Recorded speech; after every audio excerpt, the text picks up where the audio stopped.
ಎಲ್ಲ ಧ್ಯಾನ ಬಂಧುಗಳಿಗೆ, ಆತ್ಮ ಬಂಧುಗಳಿಗೆ ಅನಂತ ಕೋಟಿ ಕೋಟಿ ಪ್ರಣಾಮಗಳು.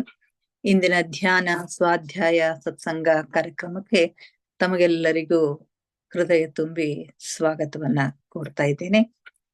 ಮೊಟ್ಟ ಮೊದಲಿಗೆ ನಮ್ಮೆಲ್ಲರ ಧ್ಯಾನ ಗುರುಗಳಾಗಿರ್ತಕ್ಕಂಥ ಬ್ರಹ್ಮರ್ಷಿ ಪಿತಾಮಹ ಡಾಕ್ಟರ್ ಸುಭಾಷ್ ಪತ್ರಿಜಿಯವರಿಗೆ ವಂದಿಸುತ್ತಾ, ಗುರುಮಾತಾ ಸ್ವರ್ಣಮಾಲಾ ಅಮ್ಮನವರಿಗೆ ವಂದಿಸುತ್ತಾ, ನಮ್ಮೆಲ್ಲರ ಚೈತನ್ಯ ಶಕ್ತಿಯಾಗಿರ್ತಕ್ಕಂಥ ಮಹಾವತಾರಿ ಬಾಬಾ ಅವರನ್ನ ಮಂದಿರದಲ್ಲಿ ಸ್ಮರಿಸುತ್ತಾ, ನನ್ನ ಗುರುಗಳಾದ ತಟ್ವಾಲಿ ಬಾಬಾ, ಬರ್ಫಾನಿ ಬಾಬಾ, ಮಹದಾನಂದ ಬಾಬಾಜಿ ಅವರನ್ನ ಮಂದಿರದಲ್ಲಿ ಸ್ಮರಿಸುತ್ತಾ, ನಮ್ಮ ಮಾರ್ಗದರ್ಶಕ ಗುರುಗಳಾಗಿರ್ತಕ್ಕಂಥ ಡಾಕ್ಟರ್ ಜೀವಂದರ್ ಕೇತಪ್ಪ ಸರ್ ಅವರಿಗೆ ವಂದಿಸುತ್ತಾ, ಅಯ್ಯಪ್ಪ ಪಿಂಡಿ ಸರ್ ಅವರಿಗೆ ವಂದಿಸುತ್ತಾ, ಎಲ್ಲ ಆಸ್ಟ್ರಲ್ ಮಾಸ್ಟರ್ಸ್ಗಳಿಗೆ, ಪಿರಾಮಿಡ್ ಮಾಸ್ಟರ್ಸ್ಗಳಿಗೆ ವಂದಿಸುತ್ತಾ, ಸೀತಾಮಾತೆ, ವಸುಂಧರಾ ಮಾತೆ, ಯಶೋಧರಾ ಮಾತೆಯರಿಗೆ ವಂದಿಸುತ್ತಾ, ಅವರೆಲ್ಲರ ಚೈತನ್ಯ ಶಕ್ತಿಯೊಂದಿಗೆ ನಮ್ಮ ಚೈತನ್ಯ ಶಕ್ತಿಯನ್ನ ಅನುಸಂಧಾನಗೊಳಿಸುತ್ತಾ ನಾವಿಂದಿನ ಸ್ವಾಧ್ಯಾಯವನ್ನ ಪ್ರಾರಂಭಿಸೋಣ. ಮಾಸ್ಟರ್ಸ್, ಸೀತಾಯಣದ ಸ್ವಾಧ್ಯಾಯಕ್ಕೆ ತಮಗೆ ಮತ್ತೊಮ್ಮೆ ಸ್ವಾಗತವನ್ನ ಕೋರ್ತಾ ಇದ್ದೇನೆ.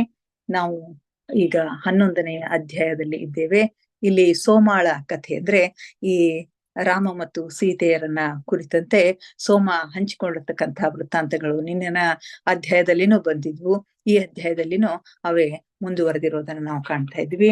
ನಮ್ಗೆಲ್ಲ ಗೊತ್ತಿರೋ ಹಾಗೆ ಇದುವರೆಗೆ ಸೀತೆಯ ಜೊತೆಗೆ ಇದ್ದಂತಹ ಅವಳ ಸಖಿಯನ್ರಿ, ಅವಳ ಸೇವಕಿಯನ್ರಿ, ಅವಳಿಗೆ ತುಂಬಾ ಆತ್ಮೀಯಳಾಗಿರ್ತಕ್ಕಂಥ, ಅತ್ಯಂತ ಉನ್ನತ ಮಟ್ಟದ ಪ್ರಜ್ಞಾಶಕ್ತಿಯನ್ನ ಹೊಂದಿರತಕ್ಕಂಥ ಸೋಮ ತನ್ನ ಅಪಾರವಾಗಿರ್ತಕ್ಕಂತಹ ಜ್ಞಾನ ಶಕ್ತಿಯಿಂದಾಗಿ ತನಗೆ ತಿಳಿದಿರ್ತಕ್ಕಂಥ ವೃತ್ತಾಂತಗಳನ್ನ ಸೀತಾಮಾತೆ ಮತ್ತು ಶ್ರೀರಾಮಚಂದ್ರರನ್ನ ಕುರಿತು ತನಗೆ ತಿಳಿದಿರ್ತಕ್ಕಂಥ ಎಲ್ಲ ಹಲವು 10 ವೃತ್ತಾಂತಗಳನ್ನ ಹಂಚಿಕೊಂಡಿದ್ದಾಳೆ.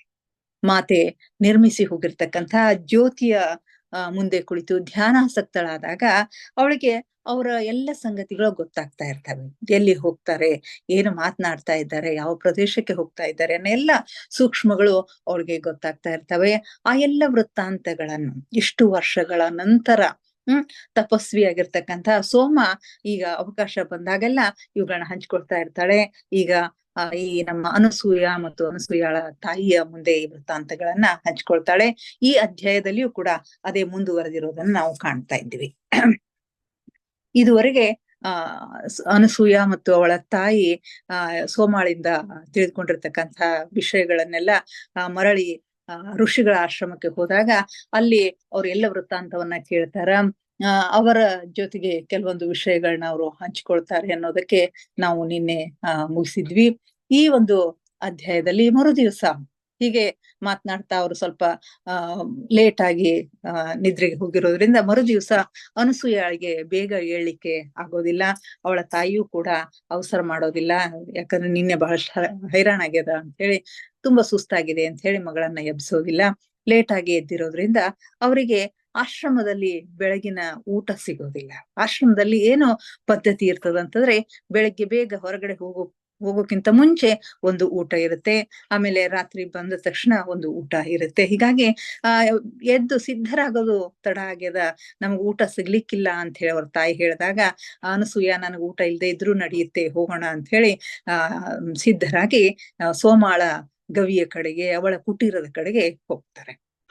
ಅವರಿಬ್ಬರು ಕುಟೀರಕ್ಕೆ ಹೋಗಿ ಬಾಗಿಲು ತೆಗೆದು ನೋಡ್ತಾರ, ಅಲ್ಲಿ ಸೋಮ ಇರೋದಿಲ್ಲ. ಇದೇನು, ಎಲ್ಲಿ ಹೋಗಿದ್ದಾಳೆ ಸೋಮ ಅಂತ ನೋಡೋಷ್ಟ್ರಲ್ಲಿನೇ ಒಂದು ಧ್ವನಿ ಕೇಳಿಸ್ತೆ, ಬನ್ನಿ ಇಲ್ಲಿ ಹಿಂಭಾಗದಲ್ಲಿ ಬನ್ನಿ ಅಂತ ಹೇಳಿ ಸೋಮ ಅವಳಿಗೆ ಕರೀತಾಳೆ. ಆಗ ಇವರು ಹೋಗಿ ನೋಡ್ತಾರ, ಅಲ್ಲಿ ಸೋಮ ದೊಡ್ಡ ಪ್ರಮಾಣದಲ್ಲಿ ಅವತ್ತು ಅಡಿಗೆಯನ್ನ ಮಾಡ್ಕೊಂಡು ಬಹಳಷ್ಟು ಜನರಿಗೆ ಊಟಕ್ಕೆ ಬಡಿಸ್ತಾ ಇರ್ತಾಳೆ. ಬನ್ನಿ ಬನ್ನಿ, ನೀವು ಊಟ ಮಾಡ್ಕೊಂಡು ಬಂದಿಲ್ಲ ಅನ್ನೋದು ನನ್ಗೆ ಗೊತ್ತದ, ಬನ್ನಿ ಅಂತ ಹೇಳಿ. ಅವಳು ಜ್ಞಾನಿಯಾಗಿರ್ತಾಳೆ, ಎಲ್ಲ ಸಂಗತಿಗಳು ಅವಳಿಗೆ ಗೊತ್ತಾಗ್ತಾ ಇರುತ್ತೆ. ಸೊ ಇಡೀ ದಿವಸ ಊಟವಿಲ್ಲದೆ ಇರ್ಲಿಕ್ಕೆ ಸಾಧ್ಯ ಆಗೋದಿಲ್ಲ, ಬನ್ನಿ ಅಂತ ಹೇಳಿ ಅವ್ರಿಗೂ ಕೂಡ ಅತ್ಯಂತ ರುಚಿಯಾಗಿರ್ತಕ್ಕಂಥ ಒಂದು ಅಡುಗೆಯನ್ನ ಅವರಿಗೂ ಬಡಿಸ್ತಾಳೆ. ನಿಜವಾಗಿಯೂ ಅನಸೂಯಾಳಿಗೆ ತುಂಬಾ ಹಸಿವಾಗಿರುತ್ತೆ. ಹಿಂದಿನ ದಿವಸ ರಾತ್ರಿ ಯಾಕೋ ಅವಳಿಗೆ ಅಷ್ಟು ಊಟ ಸೇರಿರೋದಿಲ್ಲ, ಹೀಗಾಗಿ ತುಂಬಾ ಹಸಿವಾಗಿರುತ್ತೆ. ಅವಳು ಚೆನ್ನಾಗಿ ಊಟ ಮಾಡ್ತಾಳೆ. ಊಟ ಮಾಡಿಂದ ಈಗಾಗ್ಲೇ ಸೂರ್ಯ ನೆತ್ತಿ ಮೇಲೆ ಬರ್ತಾ ಇದ್ದಾನೆ, ಸಮಯ ಆಗ್ತಾ ಇದೆ, ನಡ್ರಿ ಒಳಗಡೆ ಅಂತ ಹೇಳಿ ಕುಟೀರದ ಒಳಗಡೆ ಕರ್ಕೊಂಡ್ ಬರ್ತಾಳೆ. ಕರ್ಕೊಂಡ್ ಬಂದು ಇನ್ನೇನೋ ಮತ್ತೆ ಎಲ್ಲ ಕಥೆಯನ್ನ ಶುರು ಮಾಡ್ಬೇಕು ಅನ್ನೋಷ್ಟ್ರಲ್ಲಿ ನಮ್ಮ ಮೀನಾಕ್ಷಿಗೆ ಅವಳಿಗೆ ತುಂಬಾ ಸೋಮನನ್ನ ಕಂಡ್ರೆ ತುಂಬಾ ಗೌರವ. ಅವಳು ಎದ್ದು ಹೋಗಿ ಅವಳ ಪಾದಗಳಿಗೆ ನಮಸ್ಕಾರ ಮಾಡಿ ಸ್ಪರ್ಶಿಸಿ ಮಾತಾಜಿ ಅಂತ ಹೇಳಿ ಹೇಳ್ತಾಳೆ.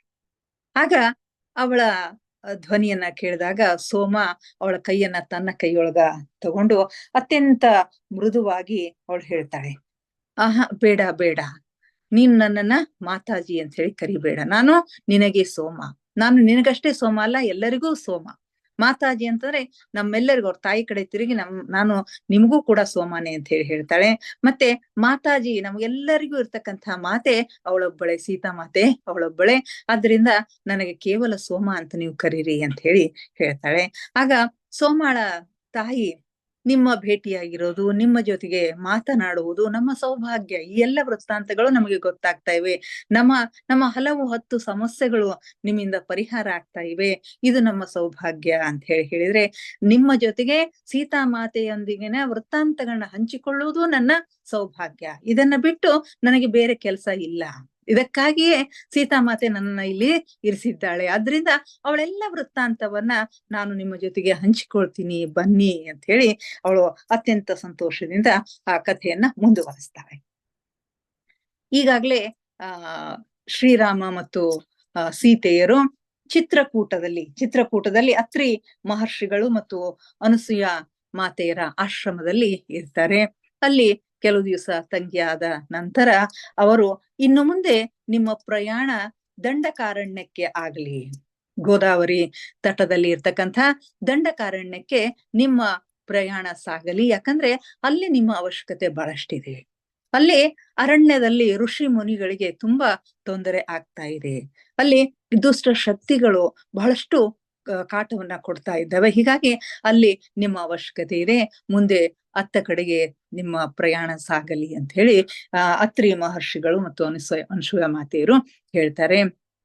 ಅವರು ಹೋಗುವಾಗ ಅನಸೂಯ ಮಾತೆ ಸೀತಾ ಮಾತೆಯನ್ನ ಬದಿಗೆ ಕರೆದು ಹೇಳ್ತಾಳೆ, ತಾಯಿ, ನಿನಗಾಗಿ ಕೊಡ್ಲಿಕ್ಕೆ ನನ್ನ ಬಳಿ ಏನೂ ಇಲ್ಲ. ನನ್ನ ಧ್ಯಾನ ಶಕ್ತಿಯನ್ನ ಹೊರತುಪಡಿಸಿ ನಿನಗೆ ಕೊಡ್ಲಿಕ್ಕೆ ನನ್ನ ಬಳಿ ಏನೂ ಇಲ್ಲ. ನಾನು ಅದನ್ನೇ ನಿನಗೆ ಧಾರೆ ಎರೆದು ಕೊಡ್ತಾ ಇದ್ದೀನಿ. ಅದು ನಿನ್ನ ಪ್ರಯಾಣದಲ್ಲಿ, ನಿಮ್ಮ ಮುಂದಿನ ಪ್ರಯಾಣದಲ್ಲಿ ನಿಮಗೆ ಬರತಕ್ಕಂತಹ ಸಮಸ್ಯೆಗಳಿಗೆ, ಕಷ್ಟಗಳಿಗೆ ನೆರವಾಗಬಹುದು ಅಂತಕ್ಕಂಥ ಒಂದು ನೆರವಾಗತ್ತೆ ಅಂತಕ್ಕಂಥ ಒಂದು ಮಾತುಗಳನ್ನ ಹೇಳ್ತಾಳೆ. ನಮ್ಗೆಲ್ಲ ಗೊತ್ತಿರೋ ಹಾಗೆ ಅನಸೂಯ ಮಹಾಸಾಧ್ವಿ ಆಗಿರ್ತಾಳೆ, ಒಳ್ಳೆ ಸಾಧಕಿಯಾಗಿರ್ತಾಳೆ, ಅದ್ಭುತವಾಗಿರ್ತಕ್ಕಂಥ ಒಂದು ಶಕ್ತಿಯನ್ನ ಹೊಂದಿರ್ತಾಳೆ. ತನ್ನ ಜ್ಞಾನದಿಂದ ಮುಂಬರುವ ಜನಾಂಗಕ್ಕೆ ಬಹಳಷ್ಟು ಸಹಾಯವಾಗುವ ಹಾಗೆ, ವಿಶೇಷವಾಗಿ ಭೂಮಿಯ ಸಮೃದ್ಧಿಯ ಸಲುವಾಗಿ ಭೂಮಿಗೆ ಸಹಾಯವಾಗ್ತಕ್ಕಂಥ ಅನೇಕ ಕೆಲಸಗಳನ್ನ ಅವಳು ಮಾಡಿರ್ತಾಳೆ. ಹೀಗಾಗಿ ದಕ್ಷಿಣಕ್ಕೆ ಅವರು ಪ್ರಯಾಣ ಬೆಳೆಸುವಾಗ ಅವರ ಕಠಿಣ ಸಮಸ್ಯೆಗಳಲ್ಲಿ ಸಾಧ್ವಿ ಅನಸೂಯಾಳ ಉಪಸ್ಥಿತಿಯನ್ನ ಅನೇಕ ಬಾರಿ ಸೀತಾಮಾತೆ ಅನುಭವಿಸಿರೋದನ್ನ ಈ ಸೋಮಾಳ ಮುಂದೆ ಹಂಚಿಕೊಂಡಿರ್ತಾಳೆ. ಅನೇಕ ಬಾರಿ ಅವರಿಗೆ ಸಹಾಯಕ್ಕೆ ಅವಳು ಬಂದಿರ್ತಾಳೆ ಅಂತಕ್ಕಂಥ ಸಂಗತಿಯನ್ನ ಇಲ್ಲಿ ಸೋಮ ಹೇಳ್ತಾಳೆ. ಸರಿ, ದಂಡಕಾರಣ್ಯಕ್ಕೆ ದಂಡಕಾರಣ್ಯಕ್ಕೆ ರಾಮ ಮತ್ತು ಸೀತೆಯರು ಬರ್ತಾರೆ. ಅಲ್ಲಿ ಇರುವುದೇ ಪಂಚವಟಿ. ಇದು ಪಂಚವಟಿ ಎಂಥ ಸ್ಥಳದಲ್ಲಿದೆ ಅಂತಂದ್ರೆ, ಇದು ಒಂದು ಬಾರ್ಡರ್ ಲೈನ್ ಇದ್ದ ಹಾಗೆ. ಅಂದ್ರೆ ಇದರ ಮೇಲ್ಭಾಗದಲ್ಲಿ ಮೇಲ್ಗಡೆ ಬರೋದೆಲ್ಲವೂ ಉತ್ತರ, ಕೆಳಭಾಗದಲ್ಲಿ ಬರುವುದೆಲ್ಲವೂ ದಕ್ಷಿಣ ಅಂತ. ಹೀಗೆ ಅದು ಬಾರ್ಡರ್ ಲೈನ್ ನಲ್ಲಿ ಇರ್ತಕ್ಕಂಥದ್ದು. ಇಲ್ಲಿ ಬರುವಷ್ಟರಲ್ಲಿ, ದಂಡಕಾರಣ್ಯಕ್ಕೆ ಬರುವಷ್ಟರಲ್ಲಿ 13 ವರ್ಷಗಳು ಕಳೆದು ಹೋಗಿರ್ತವೆ.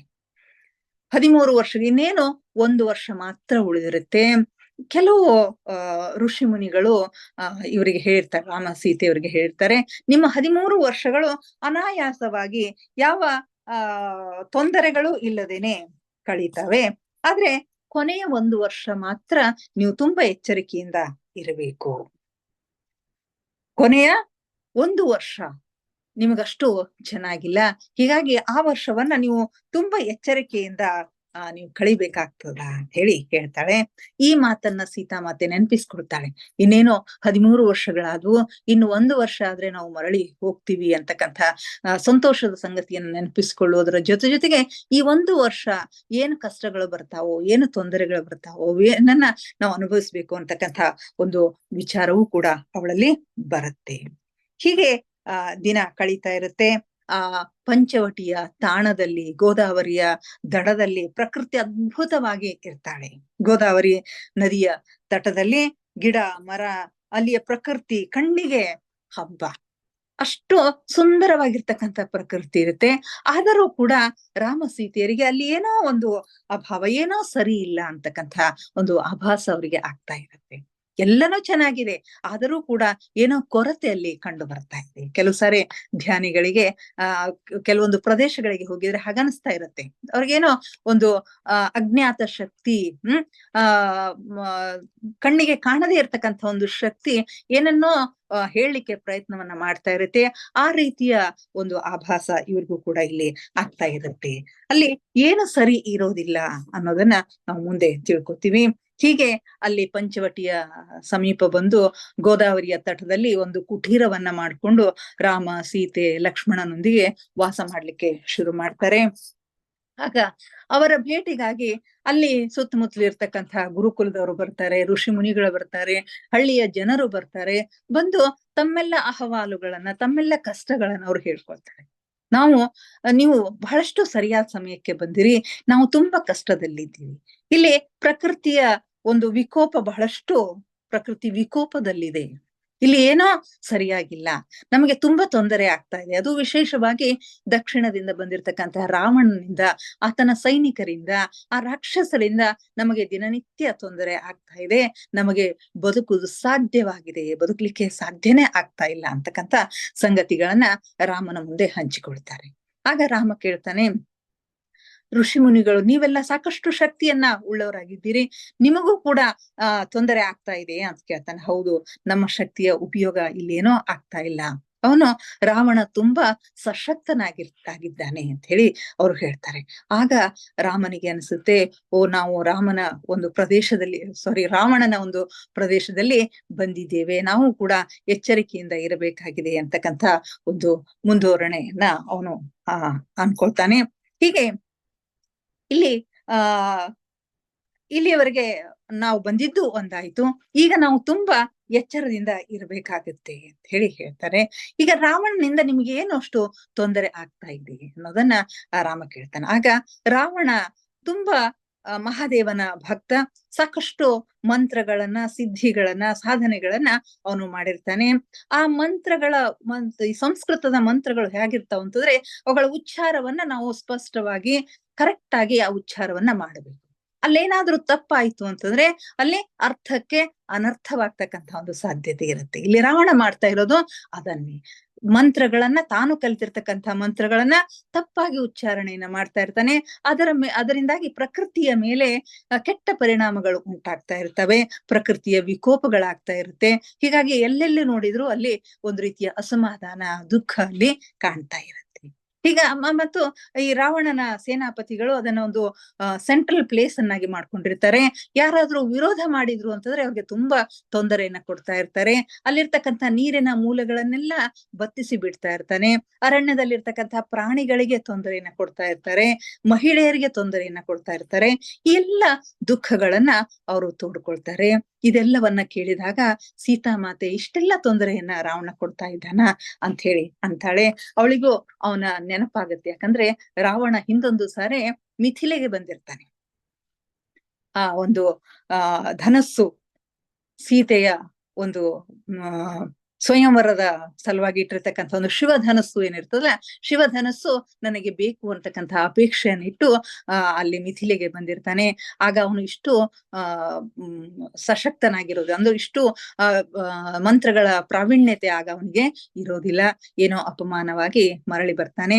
ಆದ್ರೆ ಈಗ ಅವನು ಬಹಳಷ್ಟು ಮಂತ್ರಗಳ ಶಕ್ತಿಯನ್ನ ಪಡೆದಿರ್ತಾನೆ. ಅವುಗಳನ್ನ ಹೇಗ್ ಬೇಕೋ ಹಾಗ ಉಪಯೋಗ ಮಾಡ್ಕೊಳ್ತಾ ಇರ್ತಾನೆ.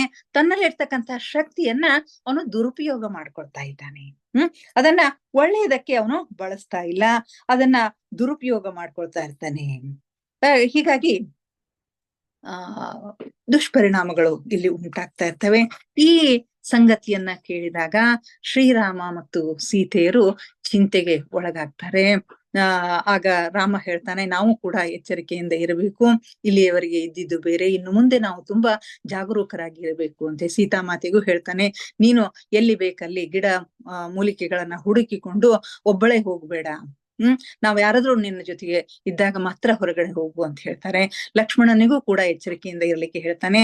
ಆದ್ರೆ ಲಕ್ಷ್ಮಣನಿಗೆ ತುಂಬಾ ಸಿಟ್ಟು ಬರುತ್ತೆ, ಅವನಿಗೆ ಕೋಪ ಜಾಸ್ತಿ.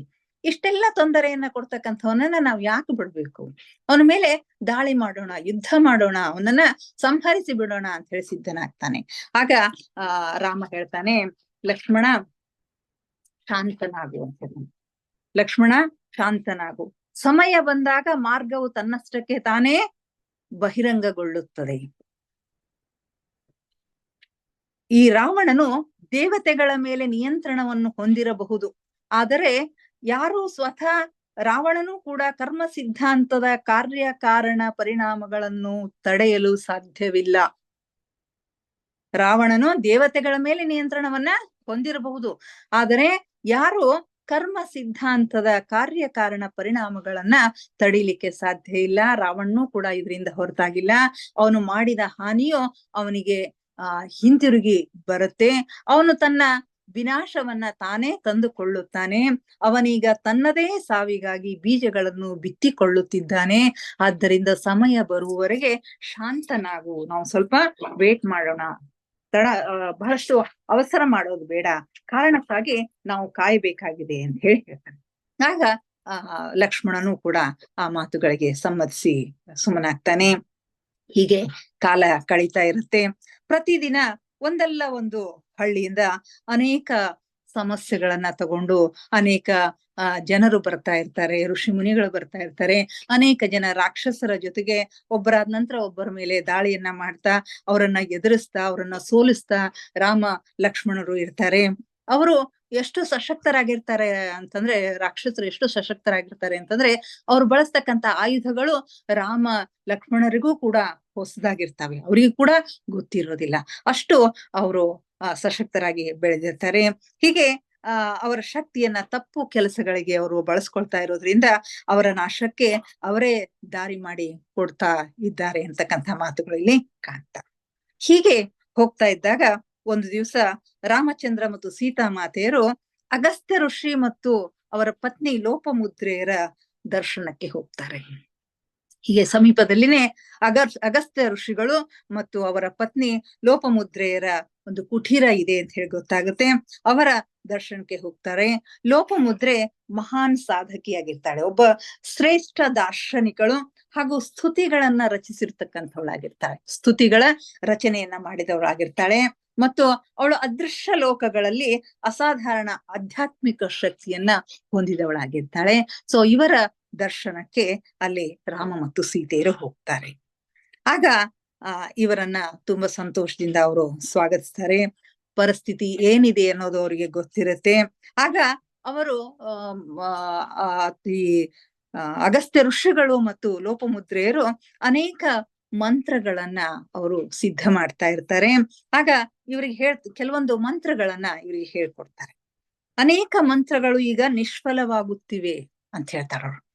ತಾವು ಸಿದ್ಧಪಡಿಸಿರ್ತಕ್ಕಂಥ ಈಗಾಗ್ಲೇ ಇರ್ತಕ್ಕಂಥ ಅನೇಕ ಮಂತ್ರಗಳು ಈಗ ನಿಷ್ಫಲ ಆಗ್ತಾ ಇವೆ. ಯಾಕಂತಂದ್ರೆ ರಾವಣ ಈಗ ಅವುಗಳಿಗೆ ಮೀರಿ ಕೆಲಸ ಮಾಡ್ತಾ ರಾವಣ ಅವುಗಳಿಗೆ ಮೀರಿ ಕೆಲಸ ಮಾಡ್ತಾ ಇದ್ದಾನೆ. ಉದಾಹರಣೆಗೆ, ಈಗ ನಾನು ಒಂದು ಮಂತ್ರವನ್ನು ಯೋಚಿಸಿದರೆ ನನ್ನ ಮನಸ್ಸಿನಲ್ಲಿ ಹೊಕ್ಕು, ನನ್ನ ಮನಸ್ಸಿನಲ್ಲಿ ಏನಿದೆ ಎನ್ನುವುದನ್ನು ತಿಳಿದುಕೊಳ್ಳುವ ಮಹಾವಿದ್ಯೆ, ಅದು ಮಾಯಾವಿದ್ಯೆ. ಆ ವಿದ್ಯೆಯನ್ನ ಕರಗತ ಮಾಡ್ಕೊಂಡವನು ರಾವಣ. ಆ ವಿದ್ಯೆಯಲ್ಲಿ ಪ್ರವೀಣನಾದವನು ರಾವಣ ಅಂತ ಹೇಳ್ತಾರೆ. ಯಾವ್ದಾದ್ರು ಒಂದು ಹೊಸ ಮಂತ್ರದ ಉಚ್ಚಾರಣೆಯನ್ನ ಯಾರು ಮಾಡ್ತಾರೋ ಅವರ ಮನಸ್ಸಿನೊಳಗೆ ಹೊಕ್ಕೊಂಡು ಅದು ಏನದ ಅನ್ನೋದನ್ನ ತಿಳ್ಕೊಂಡು ಅದನ್ನ ಹೊರಗೆ ತೆಗಿತಕ್ಕಂತ ಒಂದು ಸಾಮರ್ಥ್ಯ, ಆ ಪ್ರಾವೀಣ್ಯತೆ ಆಗ ರಾವಣನಲ್ಲಿ ಇರುತ್ತೆ. ಹೀಗಾಗಿ ಈಗ ಅವನಿಗೆ ತಿಳಿಯದೇ ಇರ್ತಕ್ಕಂಥ ಕೆಲವೊಂದು ಮಂತ್ರಗಳು, ಇತ್ತೀಚೆಗೆ ಮಾತ್ರ ಈಗ ತಾನೇ ಸಿದ್ಧಪಡಿಸಿರ್ತಕ್ಕಂಥ ಕೆಲವು ಮಂತ್ರಗಳವ, ಆ ಮಂತ್ರಗಳನ್ನ ನಿಮಗೆ ಹೇಳಿಕೊಡ್ತೀವಿ, ಅವುಗಳನ್ನ ತುಂಬಾ ಜಾಗರೂಕತೆಯಿಂದ ನೀವು ಬಳಸ್ಕೊಳ್ರಿ, ನಿಮಗೆ ಅವಶ್ಯಕತೆ ಇದ್ದಾಗ ಅವುಗಳನ್ನ ಬಳಸ್ಕೊಳ್ರಿ ಅಂತ ಹೇಳಿ ಹೇಳ್ತಾರೆ. ಈ ಮಂತ್ರಗಳನ್ನ ಅವರಿಗೆ ಹೇಳುವಾಗ ಕೆಲವೊಂದು ಮುನ್ನೆಚ್ಚರಿಕೆಗಳನ್ನ ಅವ್ರು ಕೊಡ್ತಾರೆ. ಒಂದು, ಅಪ್ಪಿತಪ್ಪಿ ಇದರ ಉಚ್ಚಾರಣೆ ತಪ್ಪಾಗಬಾರದು. ಮಂತ್ರಗಳ ಉಚ್ಚಾರಣೆ ತಪ್ಪಿಯೂ ಕೂಡ ತಪ್ಪಾಗಬಾರದು, ಸರಿಯಾದ ಉಚ್ಚಾರಣೆಯನ್ನ ಮಾಡ್ಬೇಕು. ಮತ್ತು ಇನ್ನೊಂದು ಏನು ಅಂತಂದ್ರೆ, ತೀರಾ ಅವಶ್ಯಕತೆ ಇದ್ದಾಗ ಮಾತ್ರ ಇವುಗಳ ಬಳಕೆ ಆಗ್ಬೇಕು. ಯಾವಾಗ ಬೇಕೋ ಅವಾಗ, ನಿಮ್ಮ ಮನಸ್ಸಿಗೆ ಬಂದಾಗ ಇವುಗಳನ್ನ ಬಳಸೋ ಹಾಗೆ ಇಲ್ಲ. ಎಲ್ಲ ಮಾರ್ಗಗಳು ಮುಚ್ಚಿದಾಗ, ತೀರಾ ಅವಶ್ಯಕತೆ ಇದ್ದಾಗ, ಅನಿವಾರ್ಯವಾಗಿ ಈ ಮಂತ್ರಗಳನ್ನ ಬಳಸಲೇಬೇಕು ಅಂದಂತ ಸಂದರ್ಭದಲ್ಲಿ ಮಾತ್ರ ಇವುಗಳನ್ನ ಬಳಸಬೇಕು ಅಂತ ಹೇಳಿ ಕೆಲವು ಮಂತ್ರಗಳನ್ನ ಅವ್ರು ಹೇಳ್ಕೊಡ್ತಾರೆ. ಆಗ ಶ್ರೀರಾಮಚಂದ್ರ, ನೀವೇನು ಯೋಚನೆ ಮಾಡಬೇಡಿ, ಈ ಮಂತ್ರಗಳು ನಮ್ಮ ಮನಸ್ಸಿನ ಆಳದಲ್ಲಿ ಇರ್ತಾವೆ, ಇವುಗಳ ಅವಶ್ಯಕತೆ ಇದ್ದಾಗ ಮಾತ್ರ ಇವುಗಳನ್ನ ನಾವು ಬಳಸ್ಕೊಳ್ತೀವಿ ಅಂತಕ್ಕಂಥ ಮಾತನ್ನ ಕೊಟ್ಟು ಆ ಮಂತ್ರಗಳನ್ನ ತೆಗೆದುಕೊಂಡು ಹೋಗ್ತಾರೆ. ಇನ್ನು ಈ ಕುಟೀರದಲ್ಲಿ, ದಂಡಕಾರಣ್ಯದ ಗೋದಾವರಿ ತಟದಲ್ಲಿರ್ತಕ್ಕಂಥ ಒಂದು ಕುಟೀರದಲ್ಲಿ ಈ ರಾಮ ಸೀತಾ ಲಕ್ಷ್ಮಣರ ದಿನಚರಿ ಹೇಗಿರುತ್ತೆ ಅಂತಂದ್ರೆ, ಆ ರಾತ್ರಿ ಲಕ್ಷ್ಮಣ ನಿದ್ರೆ ಮಾಡೋದಿಲ್ಲ. ರಾಮ ಸೀತೆಯರು ನಿದ್ರೆ ಮಾಡುವಾಗ ಲಕ್ಷ್ಮಣ ಎಲ್ಲವನ್ನು ಕಾಯ್ತಾ ಎಚ್ಚರವಾಗಿನೇ ಇರ್ತಾನೆ. ಅವರು ಬ್ರಾಹ್ಮಿ ಮುಹೂರ್ತದಲ್ಲಿ ಹೇಳ್ತಾರೆ. ಆಗ ಲಕ್ಷ್ಮಣ ಮಲ್ಕೊಂಡು ಇವರು ಸ್ವಲ್ಪ ಬೆಳಗಿನ ಕೆಲಸಗಳೆಲ್ಲ ಆಗುವವರೆಗೇನು ಅವನು ವಿಶ್ರಾಂತಿಯನ್ನ ಪಡಿತಾ ಇರ್ತಾನೆ. ಹೀಗಾಗಿ ಮೊದಲೇ ಲಕ್ಷ್ಮಣನಿಗೆ ನಿದ್ರೆ ಕಡಿಮೆ ಇರುತ್ತೆ. ಆಮೇಲೆ ಇಲ್ಲಿ ವಾತಾವರಣ ಸರಿ ಇರೋದಿಲ್ಲ, ಏನೋ ಕೊರತೆ ಇದೆ, ಏನೋ ಒಂದು ರೀತಿಯ ಅಸಮಾಧಾನ ಅವರ ಮನಸ್ಸಿನಲ್ಲಿ ಇರುತ್ತೆ, ಏನೋ ಆತಂಕ ಇರುತ್ತೆ. ಹೀಗಾಗಿ ಲಕ್ಷ್ಮಣ ತುಂಬಾ ಬಳಲಿತವನಾಗಿ ಕಾಣಿಸ್ತಿರ್ತಾನೆ. ಇದು ಸೀತೆಗೆ ತುಂಬಾ ಚಿಂತೆ ಆಗುತ್ತೆ.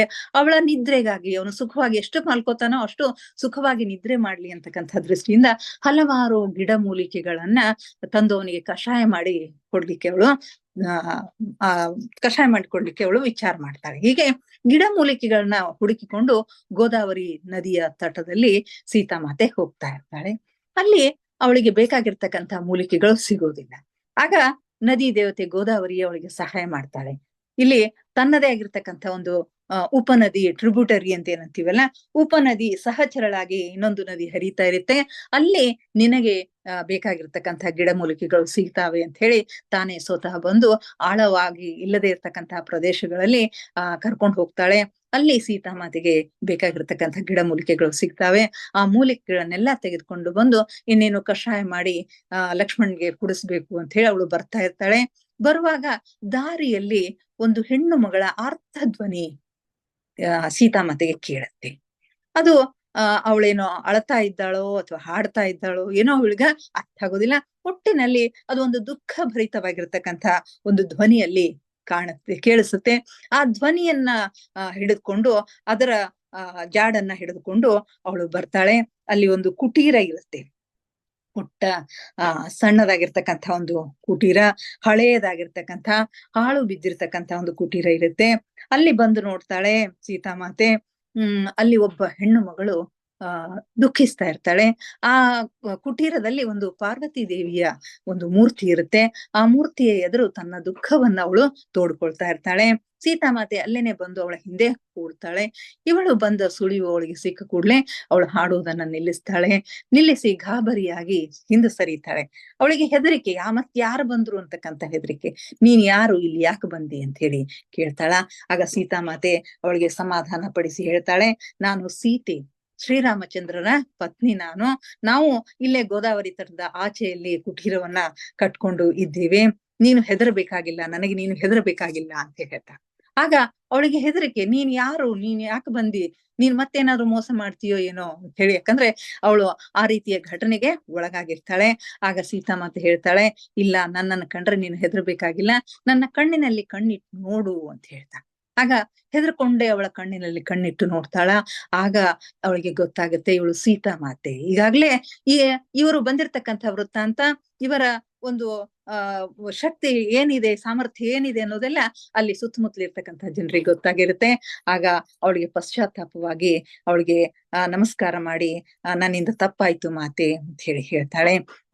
ನೀನ್ ಯಾಕೆ ಅಳ್ಳಿಕತ್ತಿದಿ ಹೇಳು ಅಂತ ಹೇಳಿ ಸೀತಾಮಾತೆ ಕೇಳ್ತಾಳ. ಆಗ ಅವಳು ತನ್ನೆಲ್ಲ ವೃತ್ತಾಂತವನ್ನ ಹೇಳ್ತಾಳೆ. ನಂತರ ತನ್ನ ಎಲ್ಲ ವೃತ್ತಾಂತ, ಅವಳ ಹೆಸರು ಚಂದ್ರಿಕಾ ಅಂತಿರತ್ತೆ. ಅವಳ ಗಂಡ ಒಬ್ಬ ದೊಡ್ಡ ಗುರು ಆಗಿರ್ತಾನೆ, ಒಬ್ಬ ದೊಡ್ಡ ಋಷಿಯ ವಿದ್ಯಾರ್ಥಿಯವನಾಗಿರ್ತಾನೆ. ತಮ್ಮದೇ ಆಗಿರ್ತಕ್ಕಂಥ ಒಂದು ಗುರುಕುಲವನ್ನ ಸ್ಥಾಪಿಸಿರ್ತಾರೆ. ಅಲ್ಲಿ ಹಲವು ವಿದ್ಯಾರ್ಥಿಗಳಿಗೆ ಪಾಠವನ್ನ ಮಾಡಿಕೊಂಡು ಎಲ್ಲ ಚೆನ್ನಾಗಿ ನಡೀತಾ ಇರುತ್ತೆ. ಒಂದು ದಿವಸ ಒಬ್ಬ ಮಹಿಳೆ ಬರ್ತಾಳೆ, ಒಬ್ಬ ಹೆಣ್ಣು ಮಗಳು ಬಂದು ತಾನು ಒಬ್ಬ ಮಹಾನ್ ಋಷಿಯ ಮಗಳು, ನನ್ನ ಹೆಸರು ಮಾಯೆ ಅಂತ ಹೇಳಿ ಅವಳು ಬಂದು ಅಲ್ಲಿ ವಿದ್ಯೆ ಕಲೀಲಿಕ್ಕೆ ಕೂಡ್ತಾಳೆ. ಅವಳು ಬಂದ ತಕ್ಷಣ ಅವಳಲ್ಲಿ ಏನ್ ಶಕ್ತಿ ಇರುತ್ತೋ ಗೊತ್ತಿಲ್ಲ, ಅಲ್ಲಿರ್ತಕ್ಕಂಥ ಎಲ್ಲರನ್ನ ಅವಳು ಮೋಹಿಸಿ ಬಿಡ್ತಾಳೆ. ಎಲ್ಲರೂ ಅವಳ ಜಾಲಕ್ಕೆ ಒಳಪಡ್ತಾರೆ. ಹೀಗಾಗಿ ಇವಳ ಗಂಡನೂ ಕೂಡ ಗುರು ಏನಿರ್ತಾನಲ್ಲ ಅವನು ಕೂಡ ಅವಳ ಮೋಸಕ್ಕೆ ಬಲಿಯಾಗಿ ಅವಳ ಹಿಂದೆನೆ ಹೋಗ್ತಾನೆ. ಇವಳು ಎಚ್ಚರಿಕೆ ವಹಿಸಿದ್ರು ಕೂಡ, ಹೆಂಡತಿಯಾಗಿರ್ತಕ್ಕಂಥ ಚಂದ್ರಿಕೆ ಎಚ್ಚರಿಕೆ ವಹಿಸಲು ಹೇಳಿದ್ರು ಕೂಡ ಇವಳ ಮಾತನ್ನ ಕೇಳೋದಿಲ್ಲ, ಅವಳ ಹಿಂದೆ ಹೋಗ್ಬಿಡ್ತಾನೆ. ಎಲ್ಲ ವಿದ್ಯಾರ್ಥಿಗಳು ಹೋಗ್ಬಿಡ್ತಾರೆ. ಆಕೆ ಕೇವಲ ಇವಳ ಗಂಡ ಅಷ್ಟೇ ಅಲ್ಲ, ಇನ್ನೂ ಹಲವು ಯುವಕರನ್ನ ಅವಳು ಹೀಗೆ ಮೋಸ ಮಾಡಿರ್ತಾಳೆ ಅಂತಕ್ಕಂಥ ಸಂಗತಿ ಅವಳಿಗೆ ಗೊತ್ತಾಗತ್ತೆ. ಹೀಗಾಗಿ ನಾನು ನನ್ನ ಗಂಡನ್ನ ಕಳೆದುಕೊಂಡಿದ್ದೀನಿ. ಅವತ್ತು ಅವಳ ಹಿಂದೆ ಹೋಗಿರ್ತಕ್ಕಂಥ ನನ್ನ ಗಂಡ ಇವತ್ತಿಗೂ ಬಂದಿಲ್ಲ. ಹೀಗಾಗಿ ನಾನು ಆತ್ಮಹತ್ಯೆ ಮಾಡ್ಕೋಬೇಕು ಅಂತ ಹೇಳಿ ಗೋದಾವರಿಯ ನದಿ ಸಮೀಪ ಹೋಗಿದ್ದೆ. ಆಗ ಪಾರ್ವತಿ ಮಾತೆ ನನ್ನನ್ನ ಉಳಿಸಿ ಇಲ್ಲಿ ತಂದು ನಿಲ್ಲಿಸಿದ್ದಾಳೆ, ಇಲ್ಲಿ ಕೂಡಿಸಿದ್ದಾಳೆ, ನಾನೇನು ಮಾಡ್ಲಿ ಅಂತ ಹೇಳಿ ಹೇಳ್ತಾಳೆ. ಆಗ ಸೀತಾಮಾತೆ ತನ್ನೆಲ್ಲ ವೃತ್ತಾಂತವನ್ನ, ಅವಳೆಲ್ಲ ವೃತ್ತಾಂತವನ್ನ ಶಾಂತಳಾಗಿ ಹೇಳ್ತಾಳೆ. ಕೇಳಿ, ನೀನು ಹೆದರಬೇಕಾಗಿಲ್ಲ, ನೀನು ಹೆದರಬೇಕಾಗಿಲ್ಲ, ನಿನ್ನ ತಪ್ಪೇನೂ ಇಲ್ಲ. ನಿನ್ನ ಗಂಡನೇ ನಿನ್ನನ್ನ ಬಿಟ್ಟು ಹೋಗಿರೋದ್ರಿಂದ ನಿನ್ನ ತಪ್ಪೇನೂ ಇಲ್ಲ, ನೀನು ಹೆದರಬೇಕಾಗಿಲ್ಲ. ನೀನು ಧೈರ್ಯದಿಂದ ಇರು, ನೀನು ಧೈರ್ಯದಿಂದ ಇರು ಅಂತ ಹೇಳ್ತಾಳೆ. ಹೇಳಿ ಅವಳಿಗೆ ಸಮಾಧಾನ ಕೊಡ್ತಾಳ. ಆಗ ಅವಳು ಒಂದ್ ಮಾತು ಕೇಳ್ತಾಳ ಸೀತಾಮಾತೆಗೆ. ಮಾತೆ, ನೀವು ನಮಗೆಲ್ಲ ಮಾರ್ಗದರ್ಶಕರು, ನಿಮ್ಮ ಷರತ್ತು ರಹಿತವಾಗಿರ್ತಕ್ಕಂತಹ ಪ್ರೀತಿಗೆ ನನ್ನ ಧನ್ಯವಾದಗಳು. ಒಂದು ವೇಳೆ ನನ್ನ ಸ್ಥಾನದಲ್ಲಿ ನೀವಿದ್ರೆ ಏನ್ ಮಾಡ್ತಿದ್ರಿ? ನನ್ನ ಸ್ಥಾನದಲ್ಲಿ ನೀವಿದ್ರೆ ಏನ್ ಮಾಡ್ತಾ ಇದ್ರಿ ಅಂದಾಗ ಈ ಪ್ರಶ್ನೆಯಿಂದ ಮಾತೆ ಬೆಚ್ಚಿ ಬೀಳ್ತಾಳೆ. ಈ ರೀತಿಯ ಸಾಧ್ಯತೆಯನ್ನ ಅವಳು ಊಹಿಸಿರೋದಿಲ್ಲ. ಧರ್ಮದ ಪ್ರತ್ಯಕ್ಷ ಉದಾಹರಣೆಯಾಗಿರ್ತಕ್ಕಂಥ, ನಿಂದೆಗೆ ಅತೀತನಾಗಿರ್ತಕ್ಕಂಥ ತನ್ನ ಪ್ರೀತಿಯ ರಾಮ ಈ ರೀತಿ ನೀತಿ ಭ್ರಷ್ಟನಾಗತಕ್ಕಂಥ ಕೆಲಸವನ್ನ ಮಾಡೋದು ಅವಳ ಊಹೆಗೆ ನಿಲುಕಲಾರದಷ್ಟು ನಿಲುಕದ ಒಂದು ಸಂಗತಿಯಾಗಿರುತ್ತೆ. ಹೀಗಾಗಿ ಅವಳು ಚಂದ್ರಿಕಾಳ ಹೃದಯದ ನೋವನ್ನ ಅನುಭವಿಸ್ತಾಳೆ. ಅವಳ ಗಂಡನಿಂದಾದ ಅಪಮಾನವನ್ನ, ವಿದ್ಯಾರ್ಥಿಗಳಿಂದ ಮತ್ತು ಗುರುಗಳಿಂದ ತ್ಯಜಿಸಲ್ಪಟ್ಟಿರುವುದನ್ನ ಅವಳು ಅನುಭವಿಸಿರ್ತಾಳೆ. ಅವಳ ನೋವು ಏನು ಅನ್ನೋದು ಸೀತೆಗೆ ಗೊತ್ತಾಗ್ತದ. ಆಗ ಅವಳು ಹೇಳ್ತಾಳೆ, ನನ್ನ ಗಂಡನ ಪ್ರೀತಿಯನ್ನು ಕಡಿಮೆ ಮಾಡುವಂತಹ ಯಾವುದೇ ಸ್ಥಿತಿಯನ್ನು ನನ್ನಿಂದ ಊಹಿಸಲು ಸಾಧ್ಯವಿಲ್ಲ. ಆದರೆ ನನ್ನ ಘನತೆಯನ್ನು ಕಳೆದುಕೊಳ್ಳಲು ಕಾರಣವಾದ ಯಾವುದೇ ಸ್ಥಿತಿಯನ್ನು ನಾನು ಸಹಿಸುವುದಿಲ್ಲ. ಇದನ್ನ ನಾನು ತುಂಬಾ ಚಿಕ್ಕವಳಿದ್ದಾಗ ನನ್ನ ತಂದೆ ಜನಕ ಬಾಬಾ ನನಗೆ ಹೇಳಿದ್ದಾರೆ. ಯಾವುದೇ ಬೆಲೆಯನ್ನು ತೆತ್ತಾದರೂ ಮಹಿಳೆಯು ತನ್ನ ಘನತೆಯನ್ನ, ತನ್ನ ಆತ್ಮ ಗೌರವವನ್ನ ಎತ್ತಿ ಹಿಡಿಯಬೇಕು ಅಂತಕ್ಕಂಥದ್ದನ್ನ ಅವರು ಕಲಿಸಿದ್ದಾರೆ. ಹೀಗಾಗಿ ನಿನ್ನ ಆತ್ಮ ಗೌರವವನ್ನ ನೀನು ಕಳೆದುಕೊಳ್ಳಬೇಡ, ನಿನ್ನ ಘನತೆಯನ್ನ ನೀನು ಕಳೆದುಕೊಳ್ಳಬೇಡ. ನಿನ್ನಿಂದ ಏನಾದ್ರೂ ತಪ್ಪಾಗಿದ್ರು ಅದನ್ನ ಸರಿಪಡಿಸಿಕೊಂಡು ನೀನು ಘನತೆಯಿಂದ ಬಾಳಬೇಕು ಅಂತ ಹೇಳ್ತಾರೆ. ಅವಳ ಕೈ ಮೇಲೆ ಕೈ ಇಟ್ಟು ಸೀತಾಮಾತೆ ಹೇಳ್ತಾಳೆ, ನೀನೊಬ್ಬ ದಿಟ್ಟ ಮಹಿಳೆ, ಆದರ್ಶ ಮಹಿಳೆಯಾಗಿರುವೆ, ನೀನೇನು ತಪ್ಪು ಮಾಡಿಲ್ಲ, ನಿನ್ನನ್ನು ನೀನು ಹಳಿದುಕೊಳ್ಳಬೇಡ. ಹೀಗೆ ಮಾಡೋದ್ರಿಂದ ಇಡೀ ಸ್ತ್ರೀ ಕುಲಕ್ಕೆ ನೀನು ಹಾನಿಯನ್ನ ಉಂಟು ಮಾಡ್ದಂಗ ಆಗುತ್ತೆ. ನಾವೆಲ್ಲರೂ ಇತರರಿಗೆ ಮಾದರಿಯಾಗಿ ಇರ್ಲಿಕ್ಕೆ ಶಕ್ತಿ ಮೀರಿ ಶ್ರಮಿಸಬೇಕು. ನಾವು ಇನ್ನೊಬ್ಬರ ವರ್ತನೆಯನ್ನ ನಿಯಂತ್ರಿಸೋದು ಸಾಧ್ಯವಿಲ್ಲ, ಆದ್ರೆ ಅದಕ್ಕೆ ನಾವು ಜವಾಬ್ದಾರರು ಅಲ್ಲ. ಆದ್ರೆ ನಾವು ನಮ್ಮ ಸ್ವಂತ ನಡವಳಿಕೆ ಹಾಗೂ ವರ್ತನೆಗಳಿಗೆ ಜವಾಬ್ದಾರರಾಗಿದ್ದೇವೆ. ನಿನ್ನ ಜೀವನವು ಮೌಲ್ಯಯುತವಾಗಿಲ್ಲ ಎಂದು ನಿನಗೆ ನೀನೇ ಅಪಕಾರ ಮಾಡಿಕೊಳ್ಳಬೇಡ ಅಂತಕ್ಕಂಥ ಮಾತುಗಳನ್ನ ಸೀತಾಮಾತೆ ಹೇಳ್ತಾಳೆ. ಹೀಗೆ ಅವಳಿಗೆ ಸಾಂತ್ವನವನ್ನ ಪಡಿಸುವುದರ ಮುಖಾಂತರ, ನೀನು ಸಮಾಧಾನ ಪಟ್ಟುಕೋ, ನಿನಗಾಗಿ ಹಲವಾರು ಗಿಡಮೂಲಿಕೆಗಳನ್ನ ನಾನು ತಂದಿದ್ದೀನಿ ಅಂತ ಹೇಳೋದ್ರಿಂದ ಕಷಾಯ ಮಾಡಿ ಕೊಡಿಸ್ತಾಳೆ. ಅವಳಿಗೆ ಸರಳವಾಗಿರ್ತಕ್ಕಂಥ ಅಡಿಗೆ ಮಾಡಿ ಊಟ ಮಾಡಿಸ್ತಾಳೆ. ಅಷ್ಟೇ ಅಲ್ಲದೇನೆ ನಿನಗೆ ಸಮಾಧಾನ ಆಗ್ಲಿಕ್ಕೆ ಕೆಲವೊಂದು ಧ್ಯಾನವನ್ನ ಅವಳಿಗೆ ಹೇಳಿಕೊಡ್ತಾಳೆ. ಹೇಳಿಕೊಟ್ಟು ನೀನು ಒಬ್ಬ ಸಾಧಕಿಯಾಗಿ ನೀನು ಬದುಕಬೇಕು, ಒಳ್ಳೆಯ ರೀತಿಯಿಂದ ನೀನು ಬದುಕನ್ನ ಸವಿಸಬೇಕು. ನೀನು ನಿನ್ನ ನಿನ್ನ ಇಚ್ಛೆಯಂತೆ ನಿನ್ನ ಸಾಧನೆಯನ್ನ ಮಾಡ್ತಾ ಒಳ್ಳೆಯ ರೀತಿಯಿಂದ ಬದುಕನ್ನು ಸಾಗಿಸು ಅಂತ ಹೇಳಿ ಸಮಾಧಾನ ಹೇಳ್ತಾ ಅವಳಿಂದ ಬೀಳ್ಕೊಟ್ಟು ಮತ್ತೆ ತನ್ನ ಕುಟೀರಕ್ಕೆ ಅವಳು ಬರ್ತಾಳೆ. ಇಲ್ಲಿಗೆ ಇಂದಿನ ಸ್ವಾಧ್ಯಾಯವನ್ನ ಮುಗಿಸೋಣ ಮಾಸ್ಟರ್ಸ್. ಮುಂದಿನ ಸಂಗತಿಗಳನ್ನ ನಾಳೆ ಮತ್ತೆ ನೋಡೋಣ. ಧ್ಯಾನಕ್ಕೆ ಸಮಯ ಆಗ್ತಾ ಇದೆ. ಎಲ್ಲರಿಗೂ ಧನ್ಯವಾದಗಳು. ಧ್ಯಾನಕ್ಕೆ ಸಿದ್ಧರಾಗಿ ಮಾಸ್ಟರ್ಸ್. ಯಾವುದಾದ್ರೂ ಒಂದು ಸ್ಥಿರ ಸುಖಾಸನದಲ್ಲಿ ಕುಳಿತುಕೊಳ್ಳಿ. ಚೇರ್ ಮೇಲೆ ಕುಳಿತುಕೊಂಡಿದ್ರೆ ಕಾಲುಗಳನ್ನ ಕ್ರಾಸ್ ಮಾಡ್ಕೊಳ್ರಿ. ಕೈ ಬೆರಳುಗಳನ್ನ ಒಂದ್ರೊಳಗೊಂದು ಸೇರಿಸಿಕೊಳ್ಳಿ. ಕಣ್ಣುಗಳನ್ನ ನಿಧಾನವಾಗಿ ಮುಚ್ಚಿ. ಮುಖದ ಮೇಲೆ ಮಂದಹಾಸವಿರಲಿ. ದೇಹದ ಯಾವ ಭಾಗದಲ್ಲಿಯೂ ಬಿಗಿತ ಬೇಡ. Relax, relax, relax please.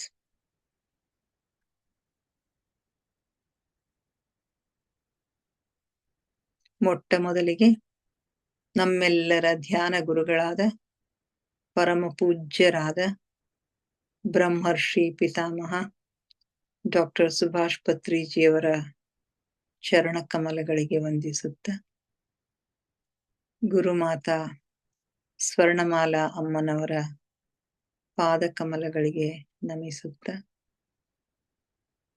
ನಮ್ಮೆಲ್ಲರ ಚೈತನ್ಯ ಶಕ್ತಿಯಾದ ಮಹಾವತಾರಿ ಬಾಬಾ ಅವರನ್ನ ಕೃನ್ಮಂದಿರದಲ್ಲಿ ಸ್ಮರಿಸುತ್ತ, ನನ್ನ ಗುರುಗಳಾದ ತಟ್ವಾಲಿ ಬಾಬಾ, ಬರ್ಫಾನಿ ಬಾಬಾ, ಮಹದಾನಂದ ಬಾಬಾಜಿಯವರನ್ನ ನನ್ನ ಮನದ ಆಳದಲ್ಲಿ ಸ್ಮರಿಸುತ್ತ, ಎಲ್ಲ ಆಸ್ಟ್ರಲ್ ಮಾಸ್ಟರ್ಸ್ಗಳಿಗೆ, ಪಿರಾಮಿಡ್ ಮಾಸ್ಟರ್ಸ್ಗಳಿಗೆ ವಂದಿಸುತ್ತ, ನಮ್ಮ ಮಾರ್ಗದರ್ಶಕ ಗುರುಗಳಾಗಿರ್ತಕ್ಕಂಥ ಡಾಕ್ಟರ್ ಜೀವಂತರ ಕೇತಪ್ಪ ಸರ್ ಅವರಿಗೆ ವಂದಿಸುತ್ತ, ಅಯ್ಯಪ್ಪ ಪಿಂಡಿ ಸರ್ ಅವರಿಗೆ ವಂದಿಸುತ್ತ, ಸೀತಾಮಾತೆ, ಯಶೋಧರ ಮಾತೆ, ವಸುಂಧರಾ ಮಾತೆಯರಿಗೆ ವಂದಿಸುತ್ತ, ಎಲ್ಲ ಬ್ರಹ್ಮರ್ಷಿಗಳು, ಬ್ರಹ್ಮರ್ಷಿ ಪತ್ನಿಯರಿಗೆ ವಂದಿಸುತ್ತ, ಸಪ್ತರ್ಷಿಗಳು, ಸಪ್ತರ್ಷಿ ಪತ್ನಿಯರಿಗೆ ವಂದಿಸುತ್ತ, ಅವರೆಲ್ಲರ ಚೈತನ್ಯ ಶಕ್ತಿಯೊಂದಿಗೆ ನಮ್ಮ ಚೈತನ್ಯ ಶಕ್ತಿಯನ್ನು ಅನುಸಂಧಾನಗೊಳಿಸುತ್ತ, ಅವರೆಲ್ಲರನ್ನೂ ನಮ್ಮ ಈ ಧ್ಯಾನಕ್ಕೆ ಆತ್ಮಪೂರ್ವಕವಾಗಿ ಆಹ್ವಾನಿಸುತ್ತ, ಅವರೆಲ್ಲರ ಉಪಸ್ಥಿತಿಯಲ್ಲಿ ಅವರೆಲ್ಲರೂ ಜ್ಯೋತಿ ಸ್ವರೂಪದಲ್ಲಿ ನಮ್ಮ ಜೊತೆಗೆ ಬಂದು ಕುಳಿತು ಧ್ಯಾನ ಮಾಡುತ್ತಿದ್ದಾರೆ ಎಂದು ಭಾವಿಸುತ್ತ ನಾವಿಂದಿನ ಧ್ಯಾನವನ್ನ ಆರಂಭಿಸೋಣ ಮಾಸ್ಟರ್ಸ್. ಕೇವಲ ಸಹಜ ಶ್ವಾಸದ ಮೇಲೆ ಗಮನ.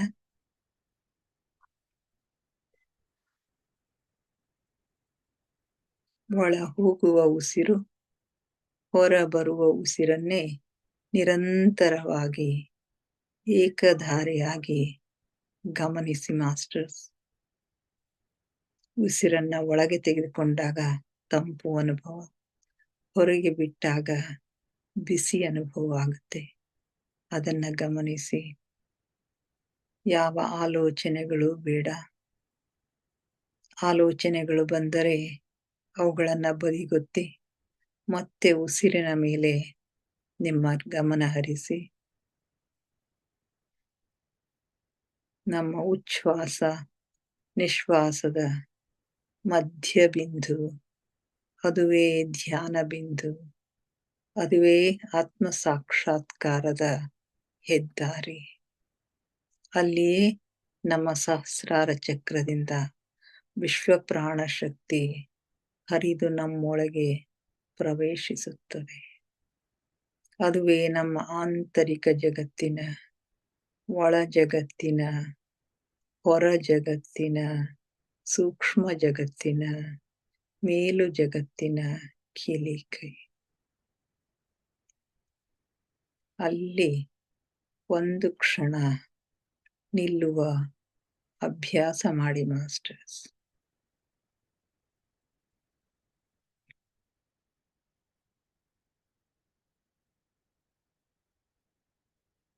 ಆಲಿಸಿ ಆಲಿಸಿ ಸೂಕ್ಷ್ಮ ಸ್ವರಗಳನ್ನ, ಸೂಕ್ಷ್ಮ ನಾದಗಳನ್ನ ಆಲಿಸಿ ಮಾಸ್ಟರ್ಸ್. ಕನಿಷ್ಠ ಜೀರುಂಡೆಯ ನಾದವನ್ನ ಆಲಿಸಿ, ಘಂಟಾನಾದವನ್ನ ಆಲಿಸಿ, ಓಂಕಾರನಾದವನ್ನ ಆಲಿಸಿ. ನೀವೆಷ್ಟು ಸೂಕ್ಷ್ಮಗಳನ್ನು ಆಲಿಸಲು ಸಮರ್ಥರಾಗುತ್ತೀರೋ ಅಷ್ಟು ಸೂಕ್ಷ್ಮ ಲೋಕದ ಆಗುಹೋಗುಗಳು, ಮೇಲು ಲೋಕದ ಆಗುಹೋಗುಗಳು, ಆಂತರಿಕ ಲೋಕದ ಆಗುಹೋಗುಗಳು ನಿಮ್ಮ ಗಮನಕ್ಕೆ ಸ್ಪಷ್ಟವಾಗಿ ಕಾಣಿಸುತ್ತವೆ ಮಾಸ್ಟರ್.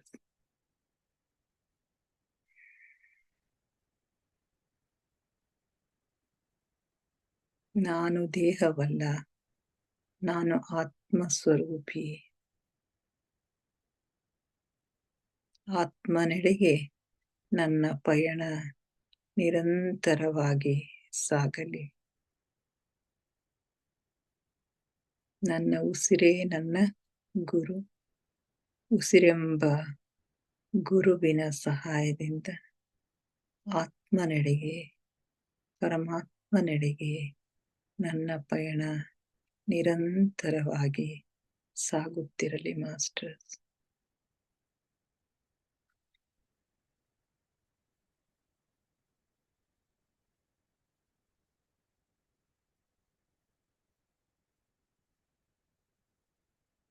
ಧ್ಯಾನ ಆಳವಾಗುತ್ತಿದೆ. ಉಸಿರು ನಿಧಾನವಾಗುತ್ತಿದೆ. ಉಸಿರು ನಿಧಾನವಾಗುತ್ತಾ ನಿಧಾನವಾಗುತ್ತಾ ಚಿಕ್ಕದಾಗುತ್ತಾ ನಮ್ಮ ಆಜ್ಞಾ ಚಕ್ರದಲ್ಲಿ ಸ್ಥಿರಗೊಳ್ಳುತ್ತೆ ಮಾಸ್ಟರ್ಸ್. ಅಲ್ಲಿ ಆಜ್ಞಾ ಚಕ್ರ ಜಾಗೃತಗೊಳ್ಳುತ್ತೆ. ಹಲವು ಬಣ್ಣಗಳು, ಹಲವು ವಿಷನ್ಗಳು, ಚಿತ್ರಗಳು ನಮಗೆ ಗೋಚರಿಸುತ್ತವೆ. ಅನುಭವಿಸಿ.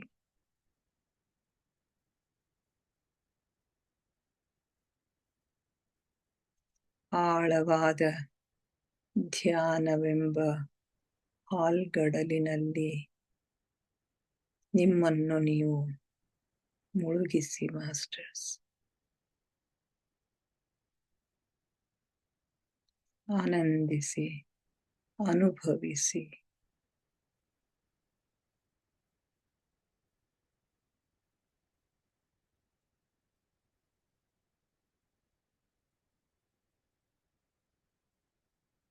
ಆನಂದ, ಪರಮಾನಂದವನ್ನ ಅನುಭವಿಸಿ ಮಾಸ್ಟರ್.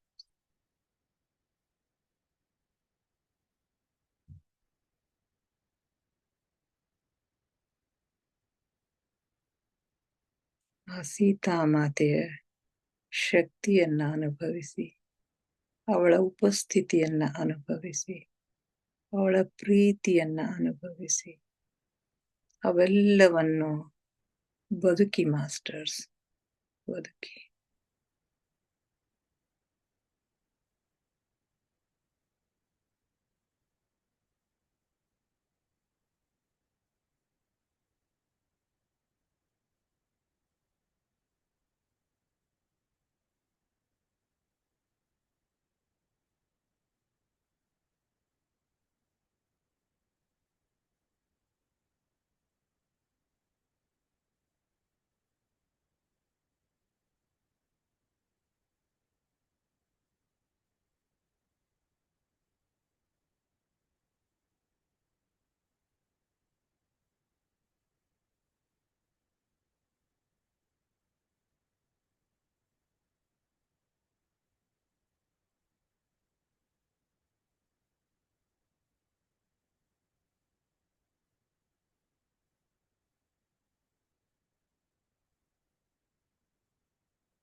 ಕೊನೆಯ 5 ನಿಮಿಷಗಳು ಮಾಸ್ಟರ್ಸ್.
ಕೊನೆಯ 2 ನಿಮಿಷಗಳು master.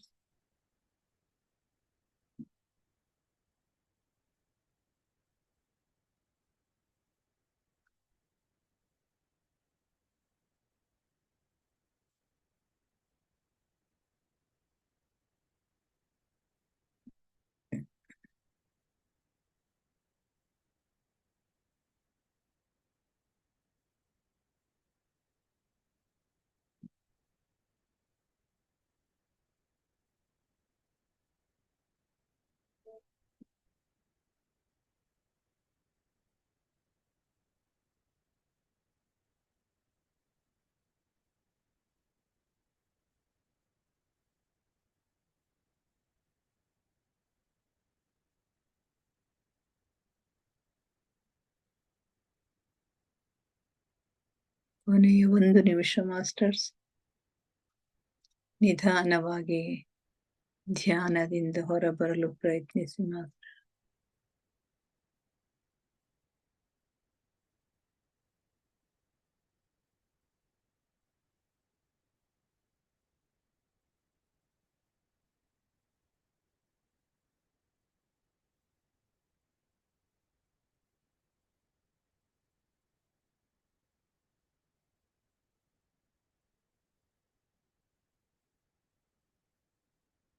Thirty seconds.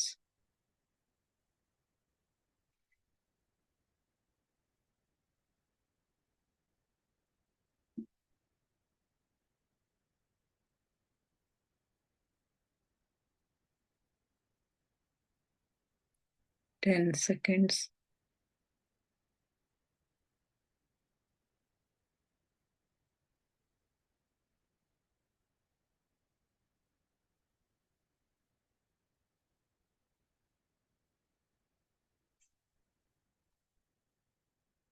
Five, 4, 3, 2, 1, 0.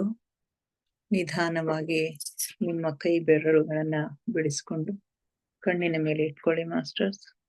5 seconds. 5, 4, 3, 2, 1, 0. ನಿಧಾನವಾಗಿ ನಿಮ್ಮ ಕಣ್ಣುಗಳನ್ನ ಓಪನ್ ಮಾಡಿ masters. Thank you, thank you, thank you everybody. ನಮ್ಮ ಧ್ಯಾನಕ್ಕೆ ಶಕ್ತಿಯನ್ನ ನೀಡಿ ನಮ್ಮೊಂದಿಗೆ ಕುಳಿತು ಧ್ಯಾನ ಮಾಡಿದ ಎಲ್ಲ ಮಾಸ್ಟರ್ಸ್ಗಳಿಗೆ ನನ್ನ ಅನಂತ ಕೋಟಿ ಕೋಟಿ ಧನ್ಯವಾದಗಳು. ನಮ್ಮೊಂದಿಗೆ ಧ್ಯಾನ ಮಾಡಿದ ನಿಮ್ಮೆಲ್ಲರಿಗೂ ಮತ್ತೊಮ್ಮೆ ಧನ್ಯವಾದಗಳನ್ನ ಅರ್ಪಿಸುತ್ತಾ thank you, thank you, thank you everybody.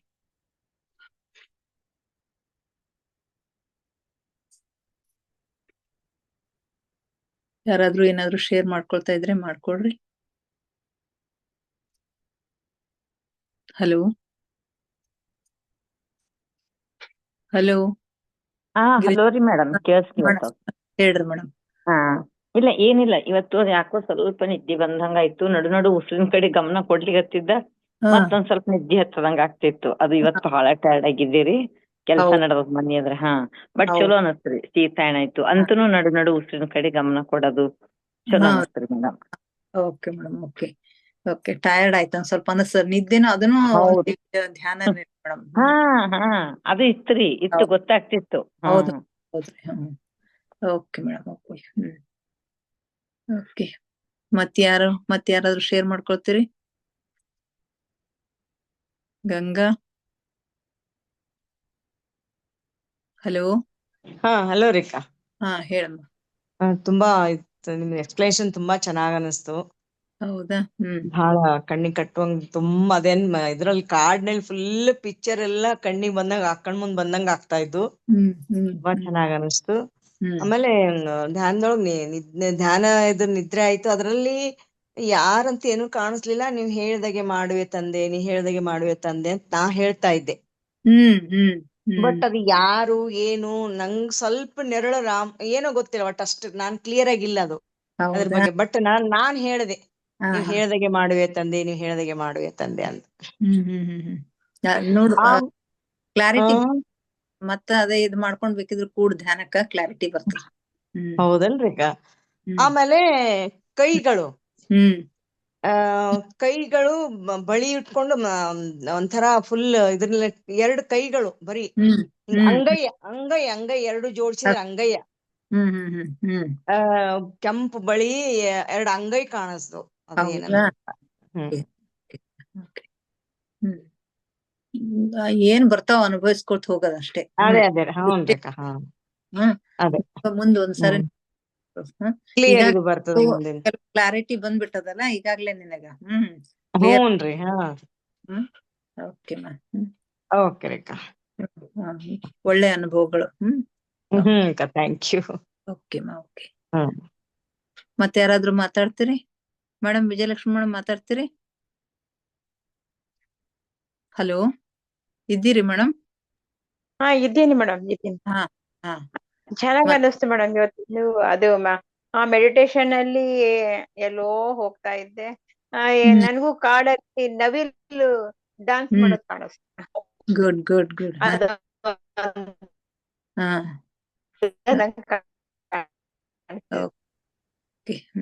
ನವಿಲು ಹಂಗ ಚೆನ್ನಾಗ್ ಗರಿ ಕೆದರಿ ಎಷ್ಟು ಚೆನ್ನಾಗ್ ಅನ್ನಿಸ್ತಾ ಇತ್ತು, ಖುಷಿ ಅನ್ನಿಸ್ತಾ ಇತ್ತು. ಅದೇ 1-2-3 ದಿನ ಮಿಸ್ ಆಗಿದೆ, ಅವೆಲ್ಲ ಮತ್ತೆ ಕೇಳ್ಬೇಕು ಇವತ್ತ. ಹೌದ್ರಿ madam. Okay madam, okay thank you. ಮತ್ತೆ ಪವಿತ್ರ ಮಾತಾಡ್ತೀರಮ್ಮ? ಚೆನ್ನಾಗಿತ್ತು ಮ್ಯಾಮ್ ಎಕ್ಸ್ಪ್ಲನೇಷನ್, ಮತ್ತೆ ಧ್ಯಾನನು ಚೆನ್ನಾಗಾಯ್ತು. ಹೌದಾ? ಧ್ಯಾನದೊಳಗೆ ಇಂಟ್ರೆಸ್ಟ್ ಬರ್ತಾ ಇದೆ ಅಂದ್ರೆ ಈಗ ನಿಮಗ? ಎಸ್ ಮ್ಯಾಮ್, ಬರ್ತೀನಿ. ಯು ಆರ್ ಪ್ರೋಗ್ರೆಸಿಂಗ್ ಅಂದ್ರ. ಓಕೆ ಮಾ, ಓಕೆ ಥ್ಯಾಂಕ್ ಯು. ಮೇಡಮ್ ಮಾತಾಡ್ತೀರಿ? ಶೋಭಾ ಮೇಡಮ್? ಹಲೋ. ನಿನ್ನೆಂತೂ ನನ್ಗ ಇದನ್ನೇ ಆಗಿಲ್ರಿ ಮೇಡಮ್. ಮಾತಾಡ್ಬೇಕು ಅನ್ನೋದು ಗೊತ್ತಿಲ್ಲ. ಒಂದ್ಸಲ ಧ್ಯಾನಕ್ಕೆ ಹೋದ್ಮೇಲೆ ನನಗ 10 ನಂತರ ಇದಕ್ ಬಂದೆ. ಆಮೇಲೆ ಮತ್ತೊಂದ್ಸಲ ಅಯ್ಯಪ್ಪ ಪಿಂಡಿ ಅವ್ರದ್ದು 10 ಗಂಟೆಗೆ ಆಗ್ತದಲ್ಲ, 10 ಗಂಟೆ 5 ನಿಮಿಷ ಆಗಿತ್ತೇನೋ ಅವಾಗ ಎಚ್ಚರ್ಗಣ ನಾ ಅದಕ್ಕೂ ಕುಂತೆ. ನಾನು ಮುಂದೆ ಏನಾಗೋದು ಗೊತ್ತೇ ಇಲ್ಲ. 11:30 ತನಕನೂ ಧ್ಯಾನನೇ ಇಲ್ಲ, ಹಂಗೆ ಕುಂತೀನಿ ನಾನು. ಆಗ್ತಾ ಇಲ್ಲ. ಹ್ಞೂನ್ರಿ. ಡೀಪ್ ಹೋಗೋಣ. ಹೌದು, ಎಲ್ಲರಿಗೂ ಹಂಗೆ ಆಗ್ಲಿಕತ್ತಿದ್ರ ಮೇಡಮ್. ನಮ್ ಗ್ರೂಪ್ ಸಣ್ಣದಿದ್ರು ಒಬ್ಬೊಬ್ರಿಗೆ ಎಕ್ಸ್ಪೀರಿಯನ್ಸ್ ಹಂಗೆ ಆಗ್ಲಿಕತ್ತಾವು, ಧ್ಯಾನನು ಡೀಪ್ ಆಗ್ಲಿಕತ್ತದ್ರಿ. ಬಾಳ. Okay madam, okay thank you. ಮತ್ತೆ ನಾಳೆ ಭೇಟಿಯಾಗೋಣ ಇನ್ನಷ್ಟು ಧ್ಯಾನ, ಸ್ವಾಧ್ಯಾಯ, ಸತ್ಸಂಗದೊಂದಿಗೆ. ಎಲ್ಲರಿಗೂ ಮತ್ತೊಮ್ಮೆ ಧನ್ಯವಾದಗಳು. Thank you. Thank you. ತಮಗೂ ಧನ್ಯವಾದಗಳು. ನಮಸ್ಕಾರ. ಎಲ್ಲರಿಗೂ ಧನ್ಯವಾದಗಳು. Okay madam, okay.